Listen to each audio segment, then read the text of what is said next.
ये एवरीवन, आज जो हमारा टॉपिक ऑफ डिस्कशन है वो कूलॉम्स लॉ और vector representation of a Coulomb's law है। ठीक है, तो कूलॉम्स लॉ सबसे पहले पढ़ते हैं। देखो कूलॉम्स लॉ है क्या। सबसे पहले Coulomb's based on it's experiment. Coulomb जो थे बेस्ड ऑन हिज एक्सपेरिमेंट, उन्होंने एक एक्सपेरिमेंट किया, उससे कुछ जो बातें निकाली वही कूलॉम्स लॉ बन गया। वो प्रूव भी हो रही थी लॉ ऑफ नेचर में। तो Coulomb's based on his experiment stated that, तो पहले मैं मैथमेटिकल एक्सप्रेशन बता देता हूँ, उसके बाद आगे की बात होगी। F is directly proportional to Q1 Q2, ये पहले इक्वेशन, और दूसरी इक्वेशन 1/r²। ठीक है, ये सेकेंड इक्वेशन। तो क्या बताया इन्होंने, Coulomb's based on this experiment state that force of attraction और रिपल्सन, फोर्स ऑफ अट्रैक्शन और repulsion between the 2 point charge, two stationary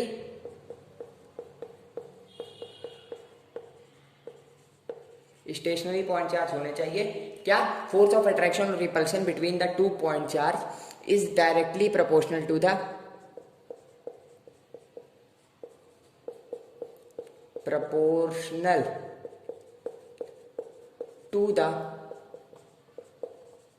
square of distance, is directly proportional to the, पहला ये is directly proportional to the product of their charges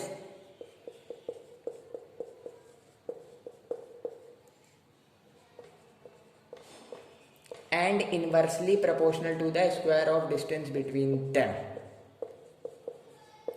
बस वही लिखा है, mathematical expression English में दे दिया है, इसका क्या लिखना है। इनवर्सली प्रोपोर्शनल टू द, पर बोर्ड्स में आता है square of distance between them.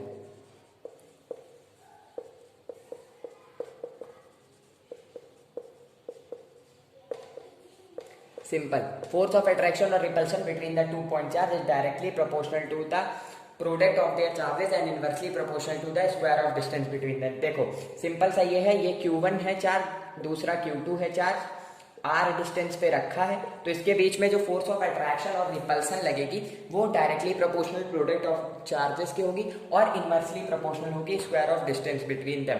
Simple सा ये लॉ है। अब इसकी वेक्टर रिप्रेजेंटेशन भी बहुत इंपॉर्टेंट है, लेकिन इससे पहले कि कहाँ कहाँ वैलिड है और इसकी लिमिटेशन क्या क्या है, तो यहाँ पर लिमिटेशन लिख लेते हैं, प्यारी से छोटी छोटी सी लिमिटेशन है। ठीक है, पहली लिमिटेशन क्या है, valid only for the point charges. Point charges के लिए ही वैलिड है। कोई एक्सटेंड चार्ज, इतना बड़ा सा चार्ज ले आएंगे और उसको रख देंगे तो यहाँ वो वैलिड नहीं है। पॉइंट चार्ज के लिए वैलिड है, valid only for the point charge, not for extended charge.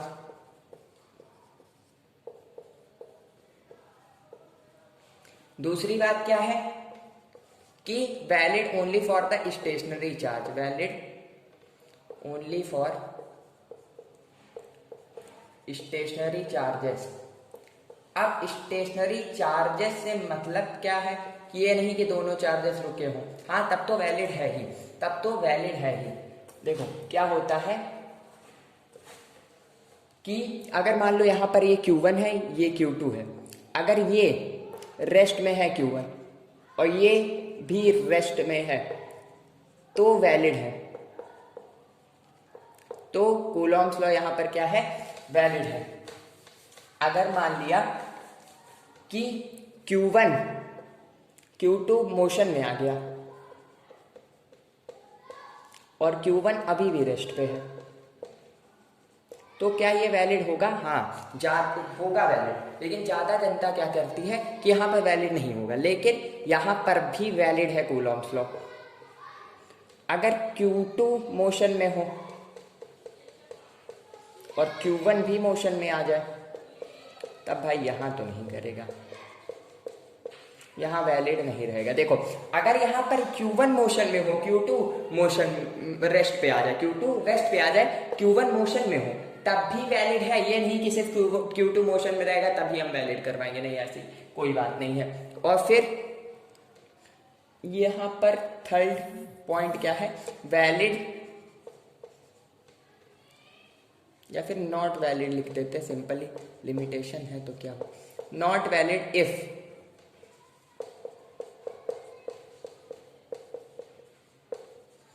अगर r लेस देन 10⁻⁻⁻15 मीटर हुआ तो ये लॉ वैलिड नहीं है, सिंपल।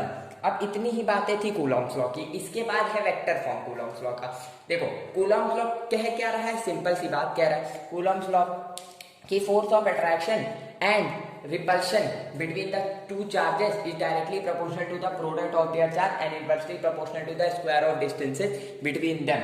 अगर हम लोग ने सिंपली इसको लिखा तो F is equal to K Q1 Q2 by R square होगा, सिंपल। अरे प्रोपोर्शनैलिटी कॉन्सेप्ट बताएंगे के आ जाएगा, ये बातें बताना जरूरी था पर भूल गया। के की वैल्यू देखो Q1 पहला चार्ज, Q2 दूसरा चार्ज, दो चार्जेस है Q1 Q2। R क्या है, डिस्टेंसेस है between the to charge, distance है बिटवीन टू चार्ज, ठीक है। अब यहां पर फोर्स भी पता है, F फोर्स है। के क्या है, के बढ़िया चीज है, कांस्टेंट है, ये तो सबको पता है, प्रोपोर्शनैलिटी कांस्टेंट है, ये सबको पता है। इलेक्ट्रोस्टैटिक फोर्स कांस्टेंट है, ये इलेक्ट्रोस्टैटिक फोर्स कांस्टेंट। वैल्यू कितनी होती है, वैल्यू रट लेनी है, 1 मार्कर में आएगा जरूर। वैल्यू कितनी होती है, 9 × 10⁻⁹ न्यूटन मीटर स्क्वायर पर कूलॉम्ब स्क्वायर। अब ये कैसे निकालें, ऐसे थोड़ी ना, यूनिट्स पर क्या है तो निकाल सकते हो इस फॉर्मूले से, सिंपल है। देखो फोर्स की यूनिट यहां से यहाँ कहाँ भैया, यहाँ देखो F यहाँ पर फोर्स न्यूटन में, के निकालनी है। Q1 किसमें, चार्ज है, चार्ज की यूनिट कूलॉम्ब। Q2 चार्ज है, चार्ज की यूनिट कूलॉम्ब। R डिस्टेंस है तो यहाँ कूलॉम्ब स्क्वायर। R डिस्टेंस किसमें, मीटर, तो यहाँ मीटर स्क्वायर। तो यहाँ से क्या आया, न्यूटन मीटर स्क्वायर पर coulomb square is equal to K की वैल्यू आ गई। अब देखो यहाँ पर एक और चीज है, के इक्वल किसके होता है, ये तो हम लोगों ने इसकी वैल्यू बता दी। के इज इक्वल टू क्या होता है, के इज इक्वल टू 1/4πε0 होता है, which is equal to 9 × 10⁻⁹ newton metre square पर कूलॉम्ब स्क्वायर, सिंपल, ठीक है। न्यूटन मीटर स्क्वायर पर कूलॉम्ब स्क्वायर 1/4πε0, सिंपल है। तो F देखो ये इज इक्वल टू ये, इतनी बातें रखनी है याद। फिर देखो, फिर ये होगी। अब ε0 एक नई चीज लग रही है, 4π ये सब तो जानते ही हैं कि अभी पढ़ा। ε0 क्या है, ε0 है permittivity of a free space, permittivity of a free space, free space की परमिटिविटी को ही ε0 कहते हैं, ठीक है। अब इसकी भी वैल्यू कुछ होती है तो वो वैल्यू देख लेते हैं कि ε0 की क्या वैल्यू है। के इज इक्वल टू क्या है, 1/4πε0। कूलॉम्ब लॉ का नोटेशन क्या है, simply F is equal to K Q1 Q2 by R square. के का बहुत महत्व है, के is equal to 1/4πε0 which is equal to 9 × 10⁻⁹ newton metre square पर कूलॉम्ब स्क्वायर। ये बात हो गई। ε0 हम लोग देख रहे थे, permittivity of a free space,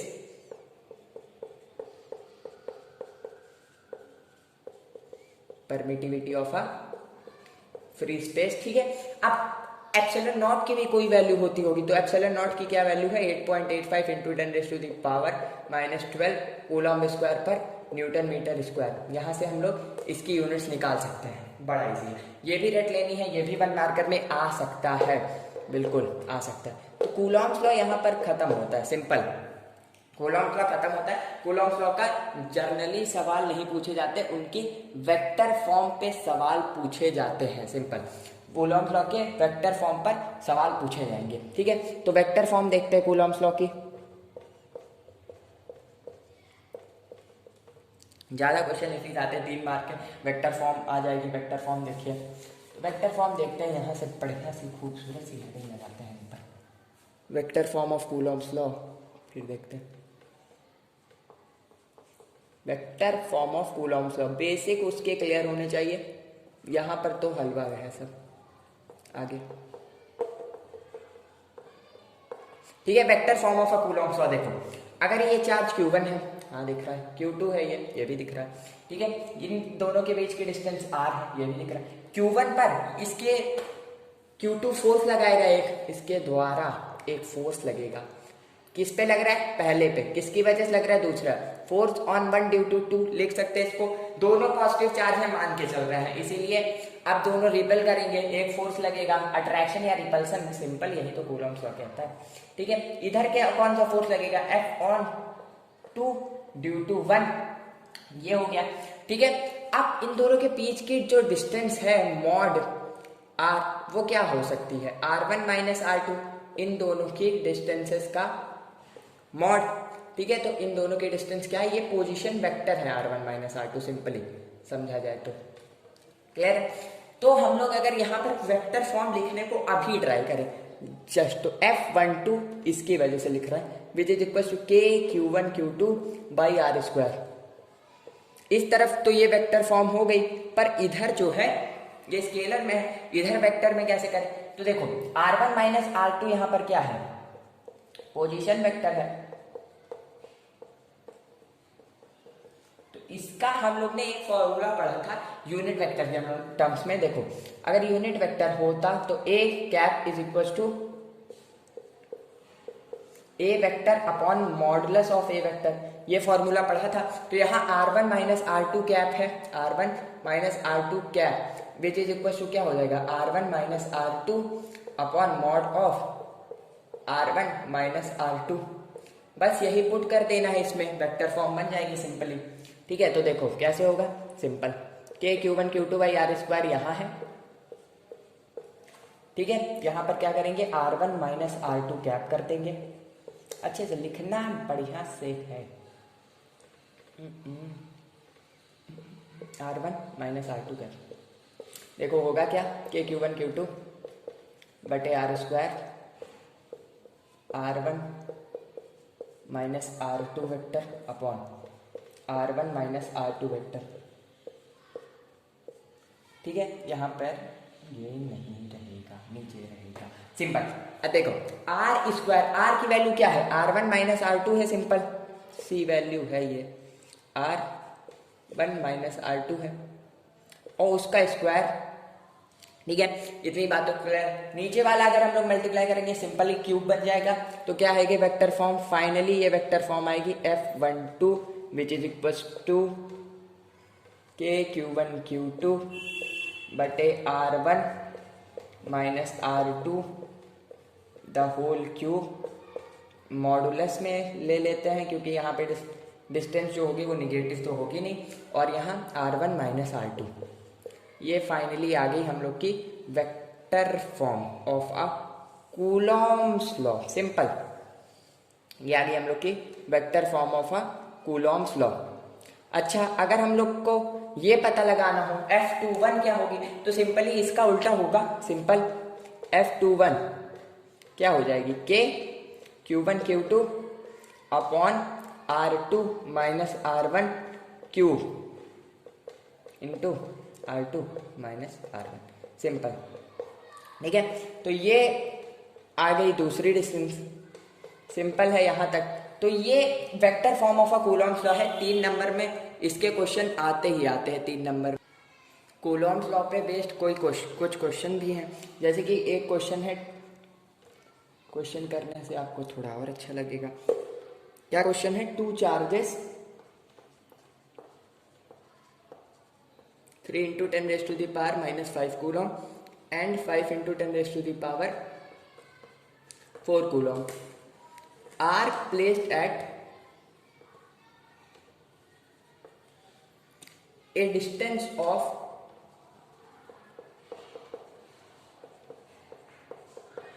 10 centimeter from each other.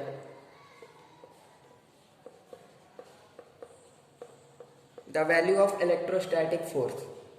The value of electrostatic force between them. The value of electrostatic force.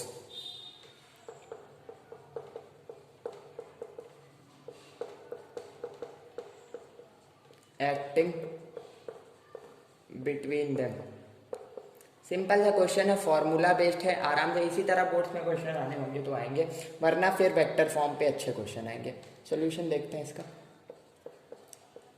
Formula जो पढ़ा है वही लगाएंगे, KQ1 Q2 by are square. ठीक है, फोर्स निकालनी है, प्रोपोर्शनैलिटी कांस्टेंट, इसकी वैल्यू 9 × 10⁻⁹। चार्ज किसमें है? कूलॉम में। पहला 3 × 10⁻⁻⁵, दूसरा चार्ज 5 × 10⁻⁴, और रेडियस कितना है? Distance of 10 centimetre. 10 सेंटीमीटर में है तो मीटर में कन्वर्ट कर लेंगे, स्क्वायर करेंगे इसका। ठीक है, यहाँ पर देखते हैं, ये 27 × 5 हो जाएगा, और ये 10⁻⁴ × 4 हो जाएगा। ये करेंगे जब हम लोग तो 100 × 10⁻⁻⁴ होगा। सिंपली इसको सॉल्व करेंगे तो यहाँ से 2 0 2 0 कटेगा, सिंपल है, ये ऊपर जाएगा। तो फिर फाइनली जो हम लोग का आंसर आएगा वो आएगा 13.5 after solving into 10⁻⁻10 Newton. 10⁻10 Newton, -10 नहीं 10 न्यूटन। सिंपली अब सॉल्विंग ही है, सॉल्व करके आराम से आंसर लाया जा सकता है। ठीक है, दूसरा क्वेश्चन ऐसे आ सकता है, फ्रेम हो सकता है, जैसे कि the electrostatic force between the electrostats force. Electrostatic force बतानी है दोनों चार्जेस के बीच में। ये मान लिया Q1 चार्ज है, ये मान लिया Q2 चार्ज है। ये 3 × 10⁻⁷ कूलॉम्ब का है, ये 4 × 10⁸ कूलॉम्ब का है। डिस्टेंस इन दोनों के बीच की कर दी गई है 2 मीटर, और रेडियस इन चार्ज का सेंटर से 1 मीटर कर दिया गया है। क्लियर है? डिस्टेंस कितनी दी है? ऐसी राइटिंग 2 मीटर। क्लियर है? ठीक है, 2 मीटर डिस्टेंस कर दी गई है और फोर्स बतानी है। तो सिंपल सा है, इसमें सारे बच्चे आराम से निकालने लगते हैं। KQ1 Q2 अपॉन r² निकालना नहीं है। यहाँ पर कूलॉम्स लॉ ये वैलिड ही नहीं है, क्योंकि ये जो डिस्टेंस है नॉट वैलिड। कूलॉम्स लॉ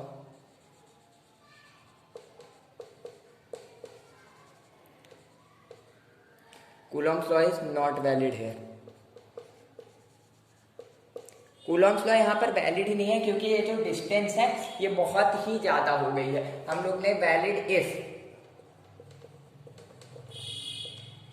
ठीक है, ये वाली हम लोग ने सिचुएशन पढ़ी थी लिमिटेशन में। तो ये 2 मीटर का चार्ज है, बहुत ज्यादा डिस्टेंस हो गई है, और आर देखो, आर है 1 मीटर, तो इसी वजह से यहाँ पर वैलिड नहीं होगा। इसी पे बेस्ड और सारे क्वेश्चन हैं, लेकिन अभी इतना काफी है, और बहुत से इसी तरीके के क्वेश्चन फ्रेम होते रहेंगे। तब तक के लिए बाय बाय।